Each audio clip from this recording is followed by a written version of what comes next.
Palmas para o Marcelo. Vou chamar a Isabela Pereira, analista de Ciência e Tecnologia da The Good Food Institute Brasil.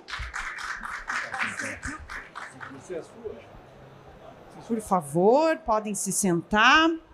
Vou convidar agora ao palco a Graziele Caratai, especialista em Ciência e Tecnologia da The Good Food Institute Brasil. E também convido ao palco a Caroline Taquita Levi, empreendedora e mentora de negócios de impacto. Pessoal, muito obrigada pela presença de vocês. A gente está ansioso aqui por essa conversa interessante. E eu queria pedir para, antes da gente começar a seguir o nosso roteiro aqui, a nossa entrevista, eu queria pedir para vocês explicarem mesmo, para quem não conhece, para a gente começar aqui, todo mundo entendendo do que a gente está falando. Grazi, você explica para a gente o que é o plant-based? Claro. Alguém aqui já conhece? Já ouviu falar do plant-based? Ah, legal. Então, os produtos plant-based, eles são produtos que eles procuram aí mimetizar os produtos de origem animal. Então, mimetizar ovos, carnes, pescados e leite. E mimetizar em termos do sabor, da textura, do aroma e até mesmo em como esses produtos são feitos em casa. Então, até no modo de cozimento. E esses produtos eles já estão no mercado, né? Não só os pescados, mas a gente tem aí uma variedade muito grande de leites vegetais e produtos carnes vegetais no mercado. E é mais ou menos isso que é o plant-based. Tá. A gente pode usar esse termo análogo ao pescado? Sim, então o plant-based é o termo, né, que começou nos Estados Unidos e literalmente ele significa, né, feito de plantas. Agora, atualmente, a gente não tem nenhuma legislação específica quanto à nomenclatura desses produtos. Mas depois eu vou falar um pouquinho com vocês sobre a consulta pública que está sendo feita. E nessa consulta pública, exatamente está sendo proposto o uso do nome análogo de. Então, alimento análogo de peixe, análogo de leite, análogos de carne. Então, atualmente, eles estão chamados tanto de plant-based, como feito de plantas ou análogo a. Então, ainda não tem uma padronização dessa nomenclatura. Legal. Marcelo, e o que é esse tal de cell-based? O que é isso? Boa tarde. Cell-based, na verdade, vale para qualquer célula animal, músculo de animal. Mas eu vou falar especialmente do pescado marinho. Na verdade, é diferente da carne tradicional. A carne por cultivo celular, ela é feita numa instalação tecnológica onde você produz num bioreator a carne do peixe, uma carne genuína e fresca. A mesma carne que nasce no peixe, a gente produz fora do peixe. Então, eu até vou fazer daqui a pouco a apresentação para vocês, mas é uma carne 100% segura.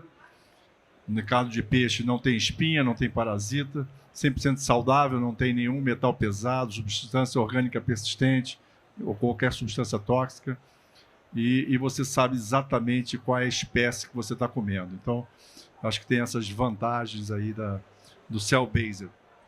Muito interessante. Bom, eu queria que vocês quatro falassem um pouco sobre uma questão importante. Vocês aqui todos representam um mercado novo, né? Novos modelos que a gente pode chamar de alternativos, e que muitas vezes assustam o lado tradicional do setor. Vocês acham que pode existir essa convivência, o tradicional e esse novo, diferente, podem coexistir? Quem começa? Marcelo. Bom, claro, eu acho o seguinte, quando a gente fala de proteína alternativa, é como se você tivesse analogia com a energia alternativa. A base energética brasileira sempre vai existir, você tem energias alternativas. A carne tradicional sempre vai existir, mas como a gente sabe que a gente praticamente vai ter que dobrar o número de proteína animal para sustentar 10 bilhões de pessoas, e a gente não consegue dobrar mais o número de cabeça de gado, nem de boi, nem de galinha, e muito menos quantidade de peixe capturado, ela se presta como uma forma alternativa de você ter proteína para as pessoas consumirem. Então, claro, a convivência vai existir e tem que acontecer. Acho que só complementando, na verdade, a fala do Marcelo, existe um dado, né, que é publicado pela FAO, de que a gente precisa aumentar em 70% a quantidade de comida que a gente produz para conseguir alimentar essas 100 bilhões de pessoas lá em 2050. Então, é justamente uma alternativa que vem no mercado para que a gente supra, né, essa necessidade. E também já existe uma lacuna, né, de demanda e oferta que também pode ser complementada por essas produções alternativas, né? Hoje mesmo, aqui durante as outras apresentações, a gente ouviu falar sobre isso, né? Sobre falta de pescado de salmão no mercado. Então, são alternativas para suprir e de forma mais sustentável, usando menos recursos naturais, que também é um aspecto muito importante para a gente pensar, né, na forma como a gente vai produzir alimentos sem impactar tanto o meio ambiente. Graziele. Então, a gente fala muito que esse é o mercado do E e não o do OU. Então, é um mercado que ele consegue, claro, coexistir. Então, a gente precisa de todas as alternativas possíveis para a gente conseguir aí alimentar toda essa população que só espera que cresça, né? E o Brasil, ele tem um grande potencial para ser um líder nesse mercado. Então, ele tem todo o potencial para ser um grande produtor e exportador dos produtos plant-based, dos produtos de cultivo celular. Então, ele é um mercado do E, plant-based e proteína animal, e proteína vegetal, e produtos fermentados, e de cultivo celular. Então, a gente tem aí todo esse know-how, desde do produtor, passando pela indústria e até da academia, né? Porque isso é um mercado muito novo. Então, a gente ainda precisa de bastante, né, tecnologia e bastante estudo para conseguir colocar aí cada vez produtos melhores e mais saudáveis e mais sustentáveis no mercado. Caroline. Bom, eu trabalho com pescado tradicional. Eu já fui gerente de marca de coqueiro. Eu sou sócia da Livap, tem um outro colega também lá que trabalha com saudabilidade, mercado digital. Mas, assim, queria perguntar, quem tem filho aqui? Alguém tem filho? Legal. E a gente percebe que as novas gerações são diferentes. Então, assim, o novo, toda vez ele assusta, né? Tem muitas coisas que a gente, às vezes, com os nossos pais, com os nossos avós, eles não entendiam. Então, acho que inovar faz parte. A única certeza que a gente tem na vida é que as coisas vão mudar. E a gente quer que mude para melhor. Então, quando a gente olha clima, gente, o ser humano é a única espécie da natureza que está patrocinando a sua extinção. Os dinossauros não patrocinaram cometa. A gente patrocina um monte de coisa que coloca em risco a vida na Terra. Não quero ser catastrófica, mas as mudanças, elas são necessárias. Então, a gente tem dois jeitos de olhar: com medo e paralisar, ou como oportunidade e capitalizar. Então, eu gosto muito de o olhar comercial, porque o olhar comercial ele traz um lado... Quem é comercial? Compra, vende, interage nessa indústria? Ah, legal, legal. Então, o comercial ele tem um lado humano, porque a gente está falando de pessoas. Então, hoje eu trabalho muito focado no desenvolvimento da Amazônia. E às vezes a gente fala assim, mas o que a Amazônia tem a ver com a gente? Cara, tem tudo a ver, porque os ciclos da água, as chuvas... A humanidade já viveu muitos anos sem petróleo, mas a humanidade não vive uma semana sem água. Então, eu acho que sim, a gente está falando de uma transição suave. As mudanças elas não podem ser bruscas, mas elas são necessárias. E a gente pode ser protagonista de coisas de legado. A gente pode deixar uma herança para os nossos filhos que dê muito orgulho e falar assim, olha, mamãe, vovó, olha o que eles deixaram para a gente. Ou se aquele cavalo de Troia. Poxa, vocês não viram isso acontecendo? Então, eu acho que a gente tem um desafio de qual é o futuro que a gente quer deixar. Porque a gente não come dinheiro. Mas nada impede da gente apoiar transições necessárias e ganhar dinheiro com isso. E compartilhar valor. Então, eu acho que a gente cria valor e a gente compartilha valor. A gente, como sociedade, como relações humanas, a gente precisa falar de um futuro diferente do que é hoje. E eu acho que esse debate... Eu estou muito animada para a gente falar quais são essas oportunidades e como cada um de vocês é parte fundamental dessas mudanças. Muito bem. Eu queria que vocês falassem agora, cada um no ponto de vista do seu segmento, qual que é a visão de vocês sobre rotulagem desses produtos novos? Eu acho que existe... Esse é um debate que já está existindo, mas eu acho que no caso de cell-based, no caso do cultivo celular de pescado, a gente compara a carne tradicional e a carne por cultivo celular. Então, são duas... Assim, basicamente, a proteína é a mesma, mas, claro, existe uma fonte tradicional, natural, e a fonte que é produzida numa instalação tecnológica. Então, a gente está delimitando essas duas, a diferença entre carne tradicional e carne por cultivo celular. Eu acho que, falando mais do ponto de vista de nomenclatura também, e mais focado nos produtos feitos de cultivados, né? Não existe um consenso sobre nomenclatura ainda estabelecido, né? É um mercado muito novo.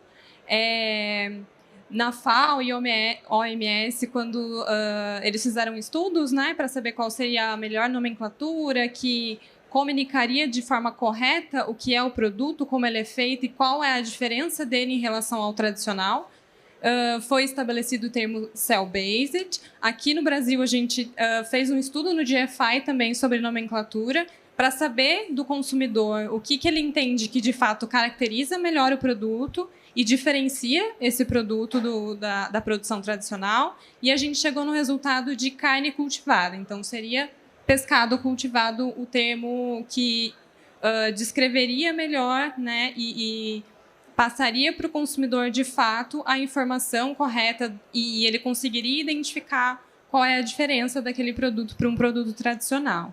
E aí, só reforçando, né, o que o Marcelo falou, que nesses produtos, né, diferente do plant-based, o produto final ele é igual, de fato, à proteína tradicional. Né? Então, você vai ter lá um conteúdo celular que é igual a um peixe que é produzido de forma tradicional. Então, a gente vê muitas pessoas falando por aí de termos de carne de laboratório e coisas desse tipo, e a gente entende que não é um termo que, de fato, explica para o consumidor o que é, porque se a gente for pensar do ponto de vista de pesquisa na área de alimentos, todo o alimento ele começa a ser estudado e desenvolvido dentro de um laboratório, e depois que a tecnologia está estabelecida, isso é feito numa indústria. Então, o pescado cultivado vai ser feito dentro de bioreatores e instalações industriais, como são feitos produtos de fermentação, por exemplo.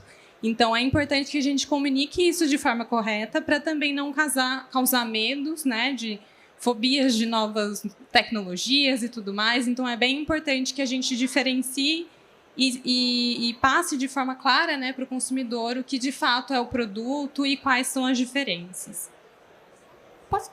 Então, no caso dos produtos plant-based, né, a gente já tem aí muitos produtos plant-based no mercado.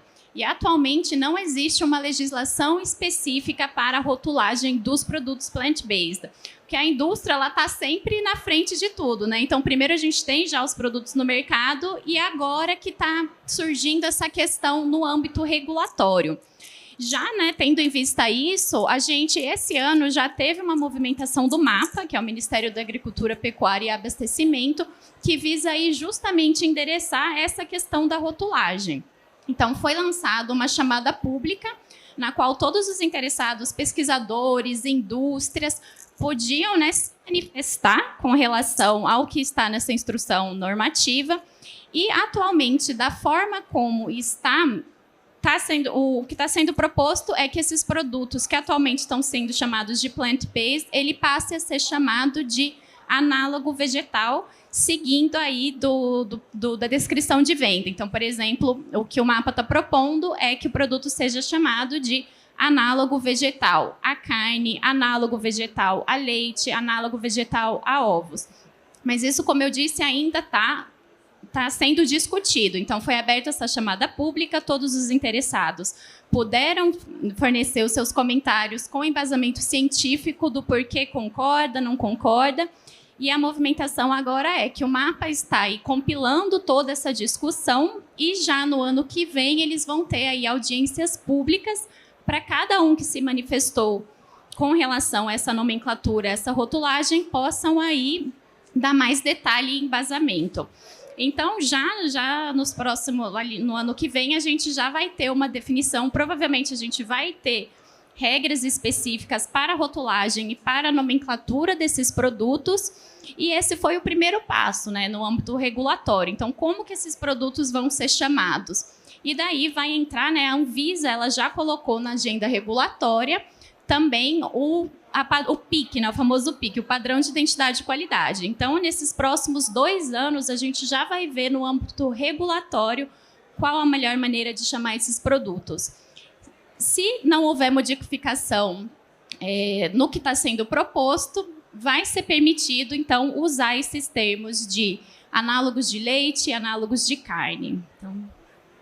Bom, eu sou engenheira de alimentos de formação e na época da faculdade a gente estudava muito essa questão de lei, né? Anvisa, CIF, não sei o que lá, os registros. E quando eu tive a oportunidade de estudar fora do país, e quando eu estava morando em Harvard, eu vi que o jeito que eles regulam fora do país é muito diferente daqui. Porque aqui a gente tem um comitê técnico, super técnico. Então, é muito distante da realidade do consumidor. E a gente fala de baseado em ciência, mas baseado por um pedacinho da ciência. A gente não olha o todo. Por exemplo, nos Estados Unidos, ainda que exista o lobby, né, e no final esses interesses acabam prevalecendo, existe, por exemplo, saúde pública, psicologia, testes clínicos com as pessoas sobre comportamento de consumo. Então, eu acho que tem algumas coisas que a gente está falando de comida, a gente está falando de dia a dia, a gente está falando da casa das pessoas, a gente está falando de relação socioemocional. É um ato social, é sobreviver, sobre comer. E aquelas palavras difíceis, aquele selinho horrível dos transgênicos, essa nova rotulagem com uma lupa, que a gente tenta vilanizar umas coisas, e um é bonzinho, o outro é bandido. Cara, não é nada é bonzinho e bandido na vida. É tudo sobre a educação e sobre o comportamento. Então, eu acho que a gente tem um problema maior de regulatórios de forma geral, que é muito distante. O que um técnico científico que está 30 anos estudando na academia e uma pessoa normal que está passando na rua e está no supermercado. Então, isso eu acho que é uma questão que a gente precisa falar sobre. E pensando nos pescados amazônicos e nos projetos de impacto, negócio de impacto é um negócio que nasce com uma missão social ou ambiental. Ele vai pegar algum problema social ou ambiental e vai falar: o objetivo desse negócio nascer é resolver um problema social e ambiental. E isso é muito legal. Só que, assim, como que a gente conta essa história? Não vai ser na gôndola, vai ter que ser na embalagem, vai ter que ser na internet, vai ter que ser em outros lugares. Então, eu acho que a gente tem a atender a legislação, cumprir lei, e aí todo mundo tem que fazer, seja a lei qual for, seja ela fazendo sentido ou não. E tem outra coisa que são os claims. Como que a gente comunica a história? No painel anterior a gente estava falando, né, que preço é informação. E é isso, se você sabe de onde vem, o que você está entregando, o que você está pondo dentro do seu corpo, o que você está... Eu acho que é muito legal. O ponto é que, às vezes, a gente não tem conhecimento. E se vier de um jeito muito difícil, a gente pode se assustar. Então, a gente tem que deixar a linguagem simples e a gente precisa facilitar as pessoas saberem o que tem por trás e desmistificar um pouco de medo. Então, acho que a gente tem um desafio gigantesco de comunicação. E dentro da sociobioinovação, a inovação que pensa nas pessoas, no meio ambiente e em fazer diferente do normal... Eu vejo que tem muitas oportunidades de denominação de origem. Hoje a gente já tem um selo amazônico que foi lançado essa semana. Então, que a gente tem para vinho, né, a região, o champanhe.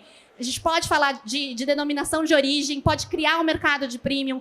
A gente pode falar sobre a cadeia, sobre quem fez. A gente pode contar a história dessas famílias. As mulheres que pescam, que muitas vezes são invisibilizadas. Então, eventualmente, a gente tem claims super interessantes e que não tem nada a ver com a Anvisa, CIF e MAPA. Eles vão estar lá, mas ele é mais tranquilo, são soft claims, e desde que seja verdadeiro e a gente tenha como provar, ele pode, inclusive, agregar valor no produto que a gente vende, na refeição e na experiência que a gente oferece no nosso restaurante e criar valor para a sociedade. Caroline, aproveitando que você está falando de agregar valor, aí falando de Amazônia, de sustentabilidade, é possível empoderar esse pequeno produtor e fazer com que ele tenha acesso aos mercados e que tenha uma boa remuneração? Gente, a gente vai falar para comprador pagar mais caro, a galera vai me linchar, vai, né? Tipo, tô falando que vai vender mais caro, todo mundo vai querer jogar em mim. Depende, eu acho que a gente tem que ver o quanto que quem tá na ponta tá. Se é para ganhar e todo mundo ganha, isso precisa estar muito claro. Se tiver um ganha-perde, já não é bom. Então, sim, essas pessoas precisam ser incluídas, mas por que raios eu vou pagar mais caro? Isso tem que estar muito claro. Então, eu acho que E não sei se é mais caro, porque eventualmente a gente pode ser mais criativo, a gente pode pensar em não intermediar tanto, a gente pode criar um mercado. Eu acho que aqui a gente está falando de criar oportunidades. Então, assim, cara, quem que quer vender no mesmo preço e comprar mais caro? Ninguém. Mas se isso, de repente, for numa campanha promocional, se for... Quem que aqui é mais antigo? Não sei se vocês veem hoje no supermercado, a gente tem gôndola de saudáveis, gôndola de produtos diferentes, gôndola de orgânico. Se a gente há 30 anos atrás fosse falar isso, a galera ia falar assim, meu, vocês estão loucos, nada a ver. E a gente precisa falar de futuro. Então, eu acho que hoje a gente tem muitas regras que não fazem sentido para o pequeno. Em termos de volume, de sazonalidade, de variedade, de processo de cadastro, de estratégia de pagamento. Às vezes, 90 dias para pagar para alguém que é pequenininho, não funciona. Então, assim, eu acho que a gente precisa entender qual é o nosso papel do que a gente tem de lição de casa na hora que a gente monta um calendário promocional, na hora que a gente escolhe de quem a gente compra, na hora que a gente separa espaço na gôndola, na hora que a gente quer educar o nosso consumidor, na hora que a gente vai montar nossas estratégias ESG, né? Cadeia de fornecedor, na hora que a gente vai medir as nossas emissões de carbono e ver o que faz sentido. E eu acho que tem muita coisa que pode fazer muito sentido. Então, não quero que ninguém aqui saia no prejuízo, mas eu quero que vocês capitalizem em cima dessas oportunidades, que vocês sejam agentes de transformação na sociedade junto com a gente. Vamos embora, vamos junto. Legal. Marcelo, para a gente, né? Para a gente entender melhor aí que espécies têm mais potencial no cell-based, em que canais isso vai ser vendido. Então, eu queria que você contasse para a gente. Pode passar, então. Quem é que vai... Já está na tela aí? Tá. Já. Tá. Deixa eu passar aqui. Acho que não foi. Foi? Foi. Bom, a Sustainable Peace foi criada. Como a Carol está falando, é sempre para mim, eu criei um instituto ecológico durante 22 anos, que patrocinava projetos ecológicos todos, projeto Tamar, Jubarte. Depois criei o Aquário Marinho do Rio de Janeiro, fundei o Aquário e depois a Sustainable Pieces, todos com propósito de conservação marinha. Claro, mais uma vez, você tem uma oportunidade de ganhar dinheiro, é business que está se falando, mas também propósito de conservação. Então, ela foi criada em 2021, na verdade, em 2019, mas... 2019, mas a pandemia atrasou todo mundo e a gente, então... Acho que eu tenho que apontar para lá. Bom, passou, agora tem que voltar aqui. Apertando uma vez só, viu? Só para quem não sabe, você tem que ter um peixe vivo para pegar a célula muscular desse peixe. E aí sim, como já se falou aqui, no laboratório, você vai tentar fazer a reprodução celular dessa célula em laboratório. Não é um processo fácil, né? Tem muita startup que não conseguiu ou não consegue. Depois que você consegue, isso leva alguns meses, você então parte para melhorar essa célula e criar uma linhagem celular. Então, um ano depois, a gente tinha conseguido a linhagem celular de 5 espécies, vocês vão ver daqui a pouco. E aí você pega essa célula, coloca ela dentro de um bioreator. Claro que esse bioreator tem um líquido nutriente, uma mídia, e tem vários parâmetros que esse bioreator controla, e dali você extrai uma massa proteica, que na verdade vai se transformar na sua carne, e com ela você pode fazer o que você quiser. A gente vai falar daqui a pouco, já na sequência. Deixa eu mostrar para vocês. Esse vai um só agora. Eu vou apertar uma vez e vou esperar. Não foi. Acho que eu tenho que apontar para lá. Não, foi. Bom, quais são as vantagens? Eu já falei aí, né? 100% saudável, 100% segura. Tem a questão da pegada ecológica, no sentido que eu posso produzir localmente, não preciso congelar. Então tem uma série de vantagens.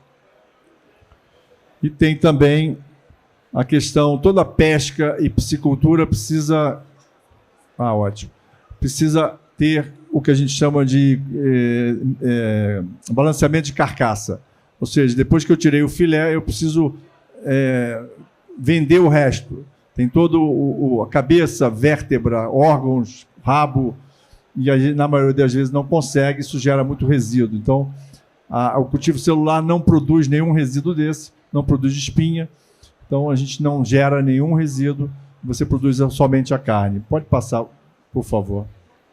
Tá? Então, um ano depois, a gente tinha a bioprodução de garopa verdadeira, cherne, são 2 espécies que estão em lista de espécies ameaçadas de extinção, ou seja, não podem mais ser capturadas, tá? Ainda que sejam, mas não podem legalmente.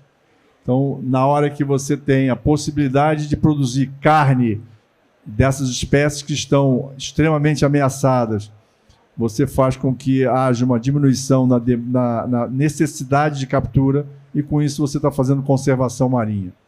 Tá? Robalo, não, já passou aí, volta só. Robalo, linguado e tainha. Então, um ano depois, em junho, a gente conseguiu a produção da massa proteica em bioreator, que é um fato inédito no Brasil. Aliás, a Sustinere Pisces é a primeira startup no Brasil a produzir carne de qualquer animal. Tá? Então, a gente conseguiu, ninguém ainda produziu nem carne de boi, nem de galinha, nem de porco. A gente trabalha com peixe, então produzimos carne de peixe. Tá? E usamos o robalo. Todas as 5 espécies são espécies de carne branca, e a massa proteica ela tem cheiro de peixe e gosto de peixe. Tá? E ela é bem branquinha. Só para vocês terem uma outra noção interessante, é que o custo para fazer carne de sardinha é o mesmo que você vai ter para fazer do atum verdadeiro, bluefin tuna. Então não faz sentido, claro, produzir sardinha. Você vai produzir um peixe que tem uma margem de venda melhor do que a sardinha. Tá? Conseguimos também a imortalização das células de robalo. O que é imortalização? A célula nunca mais vai morrer. A gente conseguiu, a gente tem essa célula, não só no banco de células, que a gente criou as 5 liagens, como a célula de robalo, ela está em laboratório indefinidamente. E é um processo que a gente conseguiu natural. Por quê? Porque o peixe ele cresce a vida toda, não sei se vocês sabem. Ele não para de crescer como o mamífero e a ave. Então ele tem um fator de crescimento que possibilitou que a gente conseguisse isso. E a gente conseguiu também já 20 horas de duplicação. A cada 20 horas a gente tem o dobro. Isso faz com que, diferente de uma piscicultura, onde você leva mais ou menos 8 meses a 1 ano para produzir um peixe de mais ou menos 1 quilo para abate, a gente produz esse 1 quilo em 2 semanas e não em 1 ano. Então, tem uma diferença boa aí. Tá? E a gente também, em julho de 2023, a gente fez a primeira experimentação de bolinho de peixe. Mesma coisa que bolinho de bacalhau, só que bolinho de robalo. Tá? E eu posso dizer para vocês que estava muito gostoso. Está muito interessante. Pode passar. Tá? Isso foi exatamente quando a gente fez agora em agosto, foi recente. Fizemos lá no restaurante Xi'an, que fica no Rio de Janeiro, ali no shopping do aeroporto Santos Dumont. Foi um sucesso. Pode passar. E aí eu tenho uma lista de produtos. Com a massa fresca, você pode fazer prensado, moldado, embutido, pastoso, líquido. E lá na frente, não agora, tá? Eu já tenho a massa proteica. Com essa massa proteica eu já posso fazer esses produtos. Se eu tivesse autorização da Anvisa e do MAPA para comercializar, em tese, eu já poderia comercializar algum produto desse ou mesmo a massa fresca, a carne. Tá? Mas lá na frente você vai usar essa mesma carne que você produziu no bioreator para produzir uma massa, uma peça estruturada que a gente chama, que seria o filé do peixe, seria o sashimi. Tá? Eu não tenho dúvida que, no caso do boi, daqui a alguns anos você vai comprar uma picanha produzida numa instalação tecnológica. Tá? Como ela falou, a instalação tecnológica, você imagina uma fábrica de cerveja com aqueles grandes tonéis. A cerveja usa o líquido e meio que descarta o sólido. A gente vai usar o sólido e meio que descartar o líquido. Então, é basicamente a mesma coisa. Ele é um bioreator. Então, você tem no futuro a produção de toneladas de carne de peixe marinho. E outra coisa interessante é que você pode ter uma produção local em cada cidade brasileira, incluindo no interior do Brasil. Então, sob demanda, você vai ter uma instalação tecnológica produzindo de acordo com a demanda e a população que vai consumir. Uma coisa que eu acho muito legal é esse pastoso. Você tem milhões de pessoas hoje com ATM, que é uma disfunção mandibular, que ela não pode mastigar. E existe, infelizmente, cada vez mais idosos com Parkinson e Alzheimer que também não podem mastigar. Então, quando você tem uma proteína extremamente saudável, de excelente qualidade, 100% não tem risco de ter espinha, né? Então, você pode produzir um produto pastoso para essas pessoas se alimentarem de uma proteína de alta qualidade. Acho que é isso. Tá? Muito interessante, Marcelo. Incrível, né? Conheciam já esse trabalho? Muito legal. Pergunta agora para a Isabela e para a Graziele. A gente tem visto indústrias de proteína animal lançando linhas de plant-based. Como é que vocês veem essa movimentação? Acho assim, então tem várias empresas aí que são os grande players, né, da proteína animal que estão lançando suas versões plant-based, e isso mostra como que eles enxergam esse mercado, né, como um mercado promissor e que não é um mercado temporário, então é um mercado aí que vai prevalecer. E justamente volta aquilo, que é o mercado do E e não do O. Se ele pode produzir tanto o produto de origem vegetal e o animal, por que não, né? Então, a gente tem exemplos, por exemplo, da JBS. Então, ela lançou aí uma linha, a linha incrível, que inclusive possui análogos de pescado. Então, eles têm aí a isca de peixe e o filé de peixe. Nós temos também aí a BRF, que também fez uma parceria com a Plant Plus. A Plant Plus é uma joint venture entre a Marfrig e a ADM. Eles também aí têm uma linha toda de produtos plant-based no mercado. E fora as grandes empresas, a gente tem também as startups e as empresas de médio porte. Então, a gente tem aí também a Fazenda Futuro, que possui aí análogos de pescado, eles possuem o atum do futuro. A gente tem também aí a Daniel Butcher, que tem uma linha inteira que eles chamam de Daniel Fish. Então, eles têm aí análogos de salmão, empanado de camarão e bolinhos de bacalhau. E isso tudo a gente já encontra no mercado.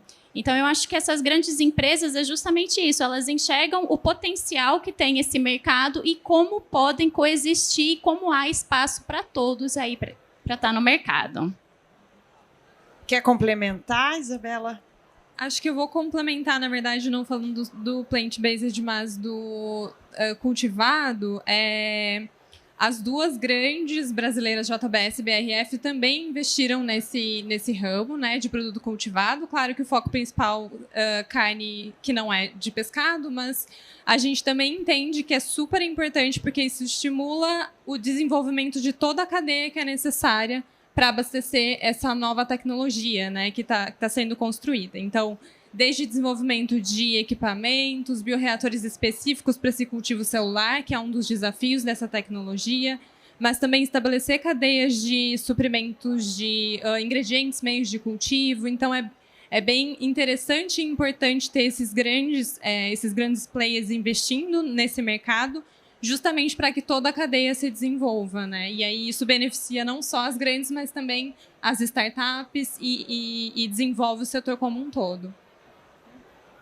Carol, você no começo aqui da nossa conversa, você falou da Amazônia, que a gente fala, poxa, o que eu tenho a ver com a Amazônia, né?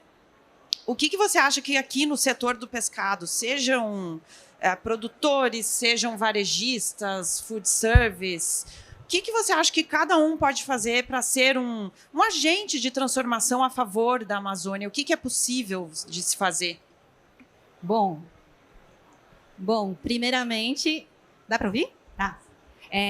Eu acho que como consumidor, dá para passar nessa barraquinha do Eu Amo Tambaqui e do nosso amigo Gustavo, Biopescados, que está ali atrás, e provar como consumidor. Mente aberta. Quem aqui já comeu o pirarucu e o tambaqui? Não? Olha, pouca gente. Então, eu acho que o provar, conhecer, se abrir para o novo, como consumidor, é algo muito importante. Hoje, o Brasil é o país número 1 no ranking de biodiversidade. Isso significa o quê? Que a gente tem uma diversidade de espécies infinita. E a gente nem chegou a começar, a gente está pisando na beiradinha sobre estudar. Então, pode ter próximos remédios, pode ter próximas coisas, só que a gente precisa cuidar dela. E quando a gente fala de floresta em pé, a gente está falando que a floresta não cai sozinha, ela não pega fogo sozinha.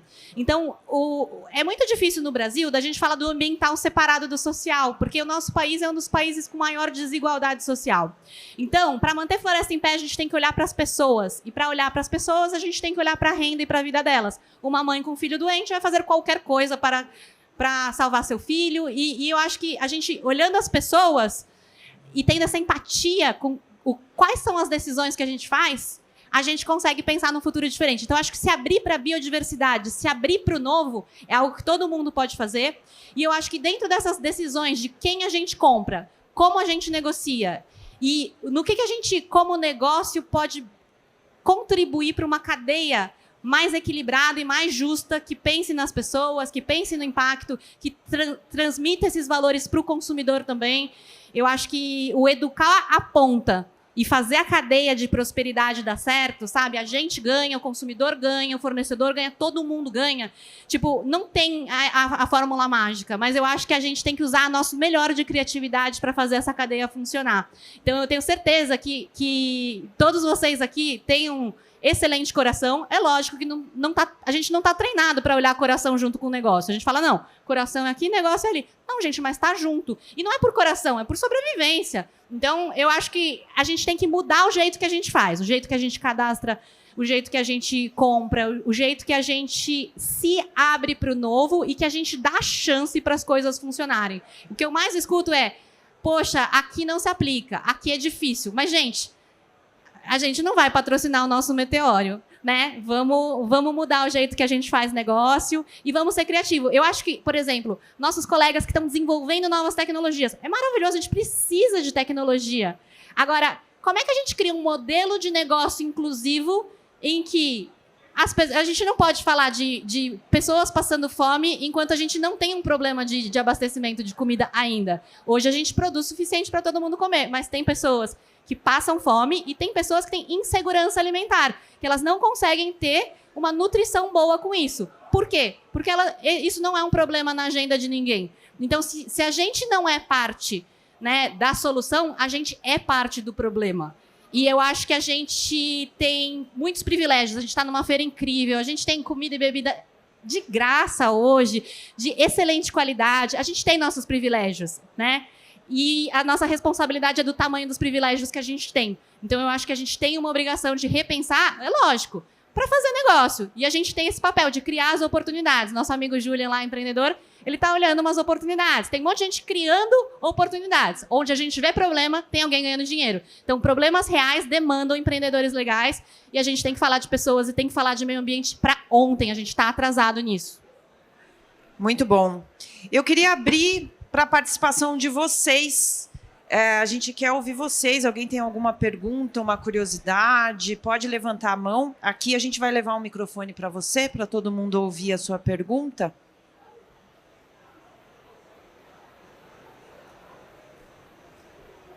Oi, boa tarde. Meu nome é Deia. Eu estou aqui representando a Universidade Estadual de Santa Catarina, né? A UDESC, como engenheira de pesca, né? Como extensionista também, e também um pouco, né, do conhecimento de logística. Parabéns por esse talking aí. É bem interessante para a gente que faz pesquisa, né? Parabéns pela fala que ela falou, que tem que trabalhar a ponta. De fato, como é que você vai fazer a acessibilidade, né, do alimento chegar para a ponta, né? Óbvio, cortando a cadeia, né? Muito atravessador, muita gente no meio do caminho, muitas barreiras no meio do caminho. Trabalhar o consumo, né? Pegar um exemplo da minha região lá, a gente é número 1 no cultivo de tilápia, né? Pega armazém, a região da Murel lá, eu moro em Laguna. Mas vou pegar o caso do suíno, né? Abatimento por dia em Santa Catarina de 40 mil cabeças de suíno e, no entanto, Santa Catarina não consome. Vai tudo para exportação.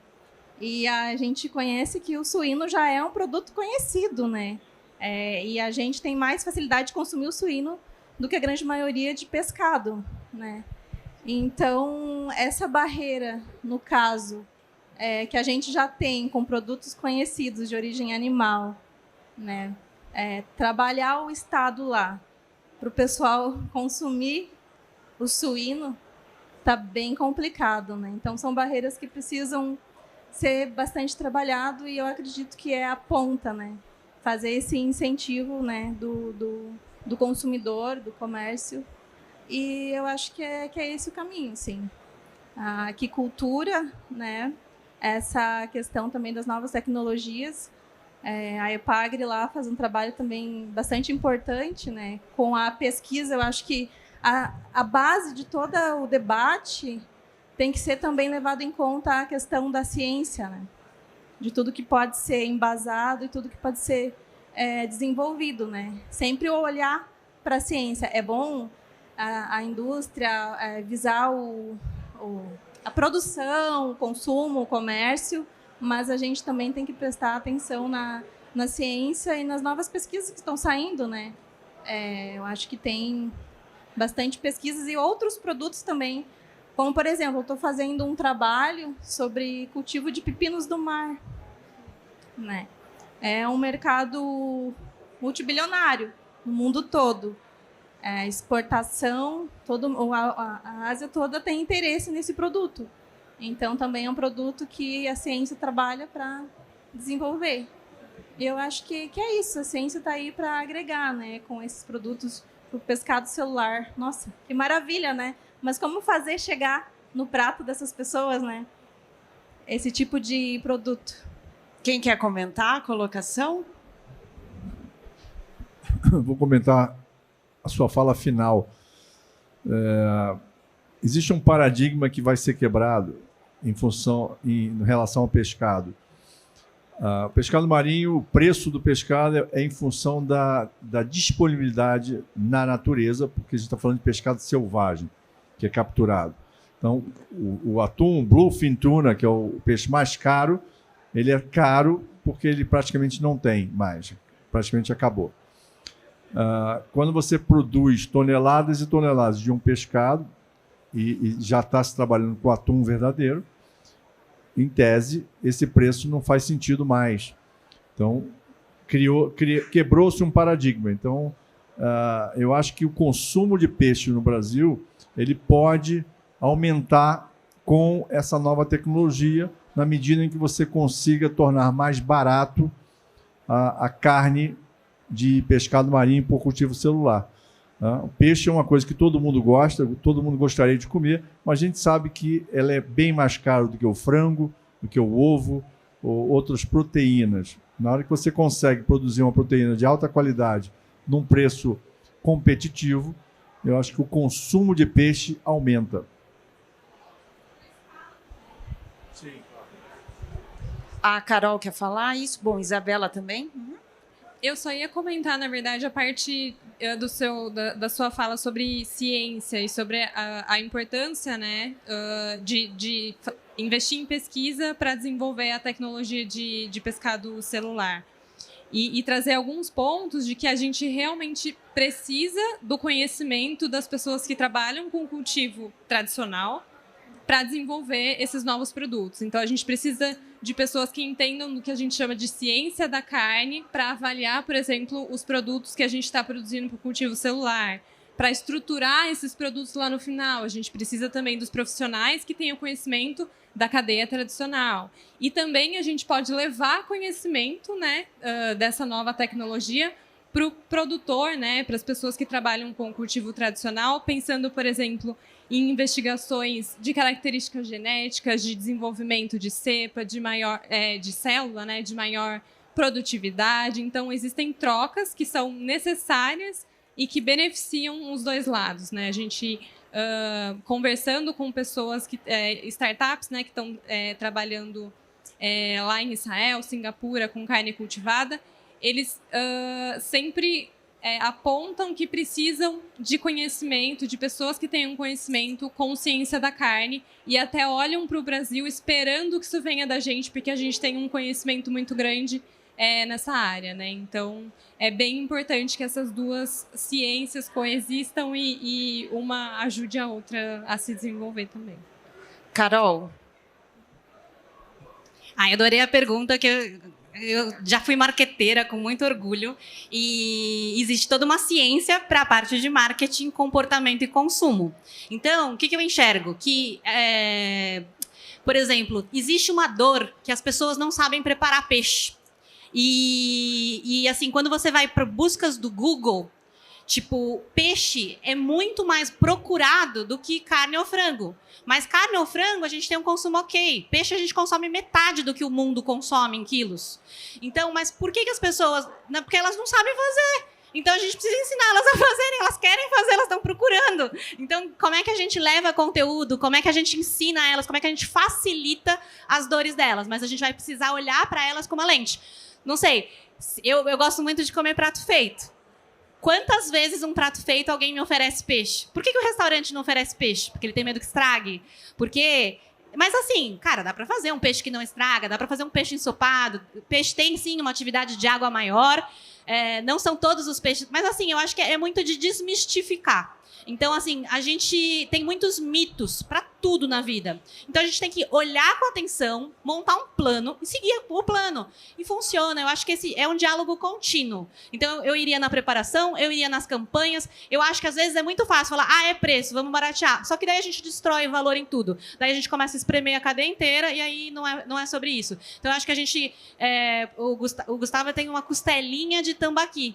Gente, você pensa em Outback saudável. Então, assim, eu acho que esses gatilhos de que você pensa, a geleinha de cupuaçu com pimenta, o lado afetivo, pode virar uma coisa muito legal, só que a gente tem que encantar. Agora, se vocês ficaram com a costelinha de tambaqui com a geleia de cupuaçu apimentada na cabeça, aí vocês vão querer comprar. Então, a partir disso, a gente vai colocar nisso, se você trocar o porco por isso.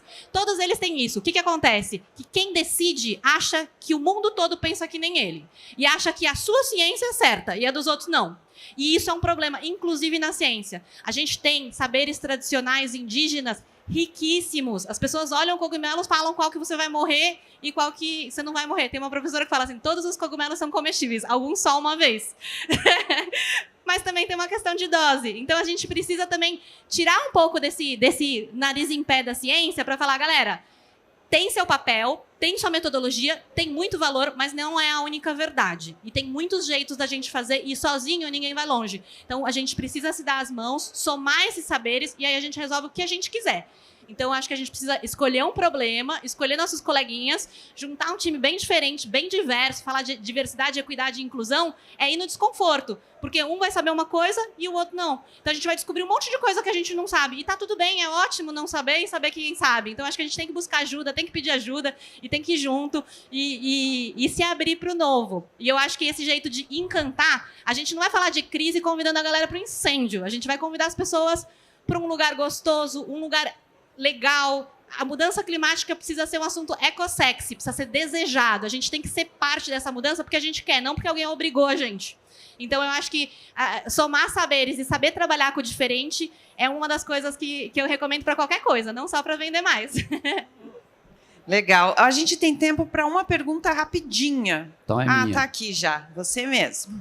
Boa tarde a todos. Queria parabenizar a Carol aí pelo marketing aí sobre as pessoas não saberem preparar o peixe, né? Que era uma dificuldade da indústria para poder vender o seu produto.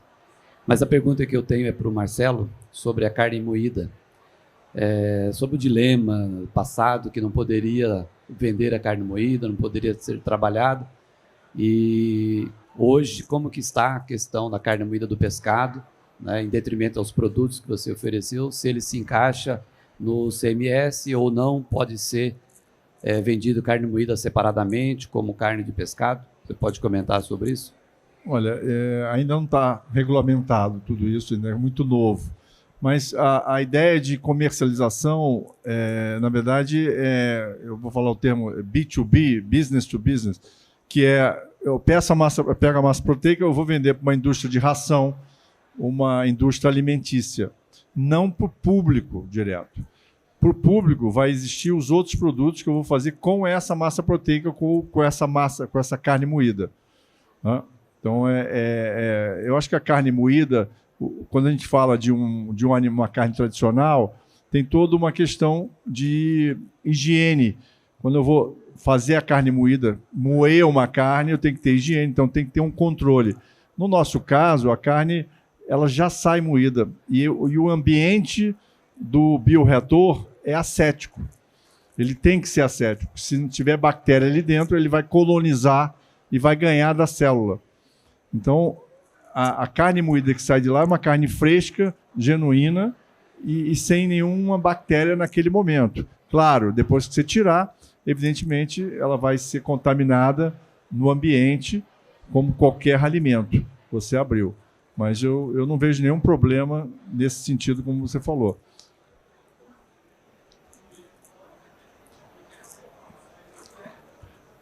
Olha, a gente ainda não chegou nessa fase, mas vai chegar. Eu entendo, por bom senso, que essa massa proteica ela vai ser comercializada com a indústria, sim.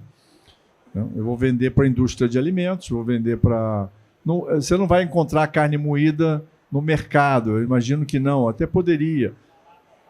Mas, para você ter uma ideia, assim, o que eu vejo como futuro, não só é a produção local, eu posso ter uma pequena instalação produzindo alguns quilos, tá? Ou toneladas, e eu acho que no futuro você vai receber um kit na sua casa e você vai produzir sua própria proteína num equipamento como se fosse um Nespresso. Tá? Como a Carol falou, se há 60 anos atrás eu falasse para minha avó que fazia café coado, queria ter uma